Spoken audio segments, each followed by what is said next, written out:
ये बहुत जरूरी है। जब भी आप प्रार्थना में बैठें, नित्य नियम से आपकी दिनचर्या कैसी भी हो, लेकिन सुबह और शाम आप संध्याकालीन प्रार्थना में या भोर की प्रार्थना में जब भी आप प्रार्थना करें तो आप धन्यवाद की भेंट परमेश्वर के चरणों में अर्पित जरूर करें। और जब भी आप धन्यवाद दें तो उसके महान बलिदान के लिए, उसके बलिदान के द्वारा जो हमने उद्धार को पाया, उसके बलिदान के द्वारा हमने नया जीवन जो प्राप्त किया है, उसके लिए धन्यवाद देना बहुत जरूरी है। कहें हालेलुया। और जो लोग धन्यवाद में खरे और ईमानदार हैं, जो लोग, ध्यान से सुनना, बहुत सारे लोग परमेश्वर के पास आते हैं और मांगते हैं कि परमेश्वर मेरी शादी नहीं हुई, मेरे बच्चों की शादी नहीं हो पा रही, हमारा घर नहीं बन पा रहा है, हमारे काम नहीं बन पा रहे हैं, हमारी ब्लेसिंग नहीं खुल पा रही है। आप मांगो, परमेश्वर ने कहा कि मांगोगे तो मैं तुम्हें दूंगा। लेकिन अभी तक जो मैंने दिया है, मां के गर्भ से लेकर इस घड़ी तक जो मैं तुम्हें देता आया हूं, मां के गर्भ से लेकर इस घड़ी तक जो मैं तुम्हें देता आया हूं, क्या आपने उसके लिए धन्यवाद किया है? क्या आपने उसके लिए धन्यवाद किया है? अगर किया भी होगा तो एक दिन किया होगा और फिर भूल गए होंगे। इसलिए आज से आप अपनी अपनी प्रार्थनाओं में,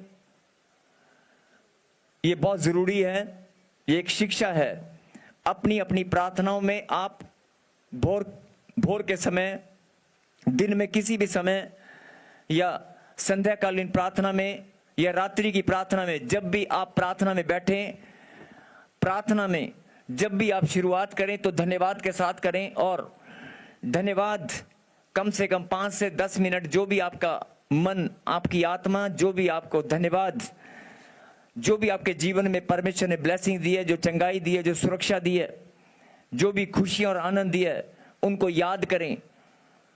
जो भोजन दिया है, जो खाने पीने की व्यवस्था परमेश्वर ने आपके जीवन में ठहराई है, कदम कदम पर परमेश्वर ने आपको बहुत बार एक्सीडेंट से बचाया है, कदम कदम पर परमेश्वर ने आपको बीमारियों से, महामारी से बचाया है, आपको अपमानित होने से बचाया है। जितना भी आप धन्यवाद दें, अपने बच्चों के लिए, अपने परिवार के लिए, अपनी खुशियों के लिए, चंगाई के लिए, जितना भी ज्यादा आप धन्यवाद दें वो कम ही है। इसलिए ईमानदारी और खराई के साथ आप धन्यवाद अपनी प्रार्थनाओं में शामिल करें। बोल हालेलुया। आप धन्यवाद करते हैं, मालूम है कैसे? ओ गॉड थैंक यू, मेरा काम हो गया, बस एक लाइन में थैंक यू बोल देते हैं हम। अपनी प्रार्थनाओं में नित्य नियम से ये बहुत जरूरी है कि परमेश्वर को आप धन्यवाद देना शुरू करें। ये जब आप अपनी प्रार्थनाओं में धन्यवाद, जैसे आज हमने सीखा, जैसे हमने किया, ऐसे आप करना शुरू करेंगे, आप देखना आपकी आत्मिक उन्नति, आपकी प्रार्थना और ज्यादा बढ़ने लगेगी। कहीं हालेलुया, कहीं आमीन। आइए हम अगला समय प्रभु के वचन से, सबसे पहले अपनी आंखों को बंद करें और अपने मन की बात, जो भी आप परमेश्वर से बात, जो भी आपके जीवन में दुख है, तकलीफ है, समस्याएं हैं, कोई बिजनेस को लेकर, धन को लेकर, कर्जे को लेकर, जो लोग बहुत बड़े कर्जे में फंस चुके हैं, जिनके दिमाग में, जो परमेश्वर को जानते हैं, अपना जीवन प्रभु को सौंप चुके हैं, लेकिन फिर भी उनके जीवन में कर्जा ही कर्जा है, जो लोग परमेश्वर को अपना जीवन समर्पित करने के बाद भी जिनके जीवन में बीमारियां ही बीमारियां हैं, परमेश्वर का, आप अपने मुंह से बोलते हैं कि परमेश्वर का हाथ मेरे ऊपर है, आप अपने मुंह से प्रार्थना करते हैं कि परमेश्वर का हाथ मेरे ऊपर है, परमेश्वर मुझे दया करने वाला, प्रेम करने वाला परमेश्वर है, लेकिन आपके घर में बीमारियां, आपके घर में लड़ाई झगड़ा, आपके घर में कलेश, आपके घर में बीमारियां ही बीमारियां, आपके परिवार के अगर 4 मेंबर है तो 4 में से 3 बीमार हैं। आज अपने घर से सारी की सारी बीमारियों को उखाड़ने का फैसला आपने करना है। हाँ जी, क्या आप फैसला करेंगे? क्या आप अपने घर से बीमारियों को, कलेश को, चिंताओं को अपने जीवन से उखाड़ना चाहते हैं? ये कौन नहीं चाहता जी, सभी तो चाहते हैं। लेकिन आप प्रभु में हैं, परमेश्वर में, प्रार्थना भी आप करते हैं, भेंट और दशमांश भी आप बोते हैं, आराधना भी आप करते हैं, आप चर्च भी आते हैं, लेकिन फिर भी आपके घर में लड़ाई झगड़ा, नशा, कर्जा, बीमारियां, ये सब जाने का नाम क्यों नहीं ले रही हैं? नहीं है ना? बहुत बड़ा सवाल। सबसे पहले अपनी आंखों को बंद करें, अपनी आंखों को बंद करें और बड़े विनम्र भाव से जो बात आप परमेश्वर के सामने रखना चाहते हैं, अपने दिल की बात, अपने मन की बात, अपनी प्रॉब्लम, अपनी समस्याओं को, कोई बातचीत नहीं करेगा, केवल 30 सेकंड या 1 मिनट जो भी बात आप परमेश्वर के सामने रखना चाहते हैं, शांत होकर परमेश्वर के सामने अपने दिल की बात रखें, उससे बात करें कि प्रभु मैं आपके घर में आज अपनी प्रॉब्लम, अपनी समस्याओं को लेकर आई हूं। बड़े लंबे समय से ये प्रॉब्लम मेरे साथ चल रही है, लेकिन परमेश्वर मैं जानता हूं कि समस्या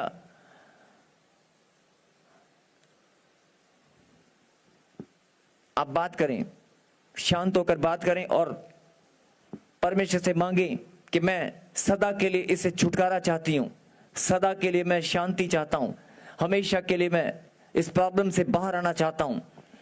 आज जितने भी लोग सच्चे मन से मांगेंगे कि बार बार ये उलझने, बार बार ये प्रॉब्लम जो मेरे जीवन में घूम रही हैं, मैं सदा के लिए बाहर आना चाहता हूं, सदा के लिए छुटकारा चाहता हूं। शांत होकर, कोई बात नहीं करेगा, प्लीज।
फिर से कहें हालेलुया।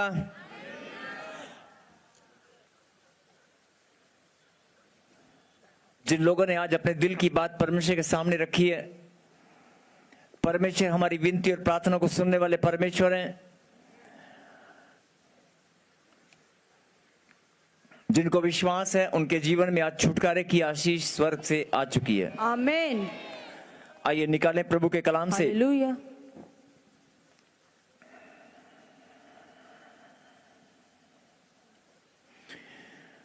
यूहन्ना की किताब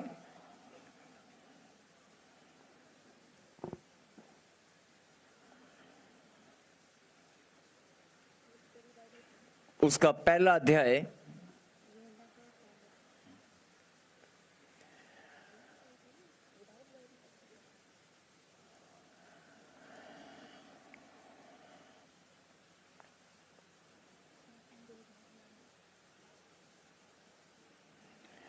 और 12 आयत को पढ़ेंगे, 1 का 12। हालेलुया। परंतु जितनों ने उसे ग्रहण किया, उसने उन्हें परमेश्वर की संतान होने का अधिकार दिया, अर्थात उन्हें जो उसके नाम पर विश्वास करते हैं। कहें हालेलुया। हालेलुया।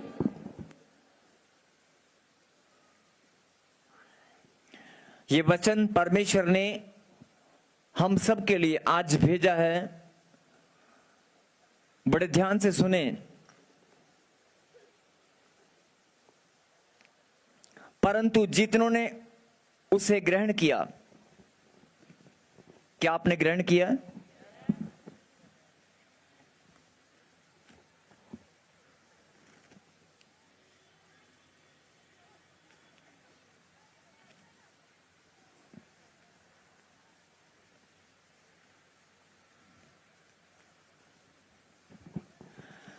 यस।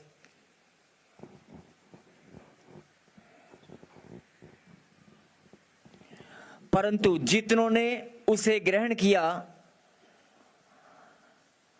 उसने उन्हें परमेश्वर की संतान होने का अधिकार दिया। कहीं हालेलुया। हालेलुया। जितनों ने उसे ग्रहण किया, क्या आपने उसे ग्रहण किया है? किसकी बात हो रही है यहां पर? परमेश्वर की। बोल हालेलुया। हालेलुया। जितनों ने उसे ग्रहण किया, जितनों ने यीशु मसीह को अपना मुक्तिदाता, उद्धारकर्ता और जीवित परमेश्वर ग्रहण किया है, जितनों ने उसे अपना मुक्तिदाता, उद्धारकर्ता और जीवित परमेश्वर ग्रहण किया है, कितनों ने ग्रहण किया? हाथ उठाकर गवाही दें। प्रभु के कलाम में लिखा है, जितने मुझको ग्रहण करेंगे उनको मैं भी ग्रहण करूंगा। कहें आमीन। आमीन। जितने मुझको ग्रहण करेंगे उनको मैं भी ग्रहण करूंगा। अगर आपने परमेश्वर को ग्रहण किया है, बहुत सारे लोग सीना फुलाकर बोलते हैं, हाँ मैंने परमेश्वर को ग्रहण किया है। परमेश्वर को ग्रहण आपने नहीं किया है, ये उसकी दया है, ये उसका अनुग्रह है कि आप परमेश्वर को ग्रहण करने के योग्य आज बन चुके हैं। बोल हालेलुया। हालेलुया। और बड़े ध्यान से सुने, लिखा कि जितनों ने उसे ग्रहण किया उसने उन्हें परमेश्वर की संतान होने का अधिकार दिया। परमेश्वर की संतान होने का अधिकार आपके पास है। बोल हालेलुया। अगर परमेश्वर की संतान होने का अधिकार आपके पास है, परमेश्वर की संतान है, कोई परमेश्वर की संतान यहां पर? मैं देख सकता हूं, आप एक दूसरे को बता सकते हैं, हालेलुया। हाथ मिलाकर बता सकते हैं, मैं परमेश्वर का बेटा हूं, मैं परमेश्वर की बेटी हूं, मैं परमेश्वर का बेटा हूं। हाथ लगाकर बता सकते हैं? हाथ लगाकर बताना है, हाथ लगाकर, हाथ लगाकर बताना है एक दूसरे को, मैं परमेश्वर का बेटा हूं, मैं परमेश्वर की बेटी हूं। अब उससे पूछो, तू परमेश्वर का बेटा है? तू परमेश्वर की बेटी है? एक दूसरे से पूछो, है हम हैं क्या? आधों को मालूम है और आधों को मालूम ही नहीं है, और जिनको मालूम है वो भूल चुके हैं। बस जिनको मालूम है कि मैं परमेश्वर का बेटा हूं, वो खो गए हैं, भूल गए हैं। और बहुत सारे लोग जानते हैं कि परमेश्वर की संतान में हूं, मेरे पास अधिकार है। बहुत सारे प्रार्थना योद्धा यहां पर बैठे हैं, बहुत सारे प्रार्थना करने वाले यहां पर बैठे हैं, बहुत सारे आत्मिक उन्नति के मार्ग पर दौड़ने वाले बैठे हैं यहां पर, है ना? और वो जानते हैं अपने अधिकार को, जानते हैं, लेकिन फिर भी ध्यान से सुनना, आपके घर में जितने भी लोग परमेश्वर को अपना जीवन दे चुके हैं, जितने भी लोग परमेश्वर को अपना जीवन समर्पित कर चुके हैं, जो लोग प्रार्थना करते हैं, जो लोग वचन पढ़ते हैं, जो लोग चर्च में आते हैं, मैं आप ही की बात कर रहा हूं। आप परमेश्वर के बेटे और बेटियां हैं कि नहीं? अगर परमेश्वर के बेटे आप हैं, एक छोटा सा एग्जांपल, अगर कोई डॉक्टर का बेटा हो और उसका बेटा अगर खुद ही बीमार हो, तो लोग क्या कहेंगे? डॉक्टर का बेटा बीमार कैसे हो सकता है? नहीं, डॉक्टर का बेटा बीमार कैसे हो सकता है? परमेश्वर का बेटा अगर आप हैं, परमेश्वर की बेटी अगर आप हैं, तो मैं आपसे पूछना चाहता हूं कि आपके घर में लड़ाई झगड़ा, कलेश, चिंता, टेंशन, बेरोजगारी, कमजोरी, खून में इन्फेक्शन, ये छोटी छोटी बीमारियां, दर्द, पीड़ाएं, ये सब क्या कर रही हैं? प्रभु ने कहा जितनों ने उसे ग्रहण किया उसने उन्हें परमेश्वर की संतान होने का अधिकार दिया। परमेश्वर की संतान। या तो आप परमेश्वर की संतान होने का अधिकार आपके पास नहीं है, और या फिर अपने अधिकार को आपको मालूम ही नहीं कि मेरे पास अधिकार है।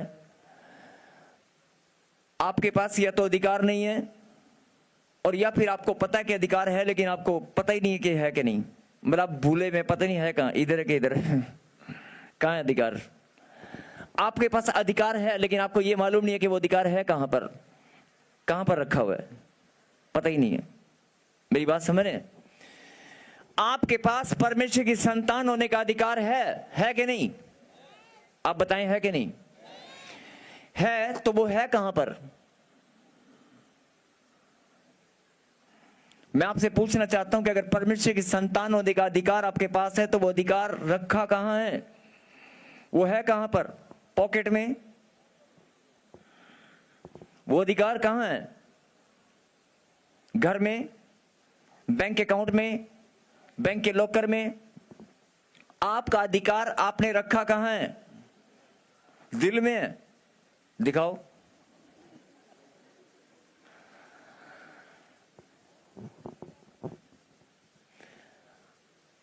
बड़ी गहरी बात है।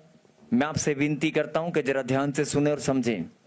अगर आज आप अपने अधिकार को पहचान लेंगे तो ये जो घर में रोज आपके जीवन में छोटी छोटी उलझनें, जो कलेश, जो टेंशन, जो चिंताएं होती हैं, ये आपको ढूंढने से भी नजर नहीं आएंगी। आप अगर देखोगे ना कहां गई तो आपको दिखाई भी नहीं देगी। हालेलुया।